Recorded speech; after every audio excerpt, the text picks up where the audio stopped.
On a, nous, la problématique en Ile-de-France des chiens de sécurité. Là, en Dordogne, on a plutôt la problématique des chiens de chasse. On est encore dans l'utilisation de l'animal.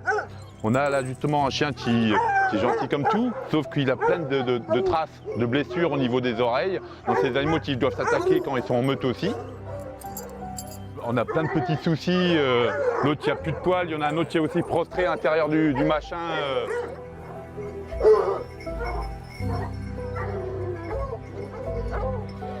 De 2 chiens qu'on devait récupérer, on se retrouve avec une trentaine de chiens sur site. On est sur un élevage non déclaré, hein, parce qu'il faut savoir qu'au-dessus de 9 chiens, c'est soumis à déclaration. De toute façon, c'est pas possible qu'on laisse des chiens comme ça derrière nous.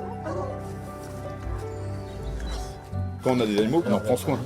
Là, on est sur des animaux qui sont délaissés, on ne peut pas dire le contraire. Hein. Tous des problèmes de poils, de vue, de tumeur ou quoi que ce soit.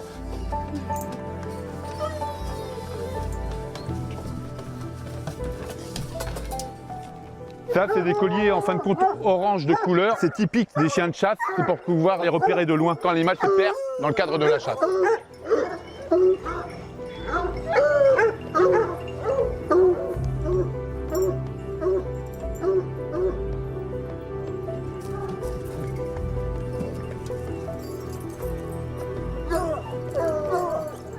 Vous savez, vous avez le droit à 49 chiens quand vous êtes en installation classée. On n'est pas dans le cadre légal, vous le savez. Voilà, on est bien d'accord. On voit qu'il y a des animaux qui ont des soucis de santé. Lui, il a une tumeur.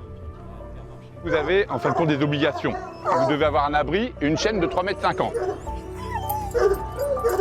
Est-ce qu'eux sont identifiés? Pas tous, c'est une obligation. Donc nous, là, on va prendre en charge ceux qui sont en plus mauvais état pour l'instant. Comme on ne peut pas charger tout le monde, on prend en priorité ceux qui ont des problèmes de santé.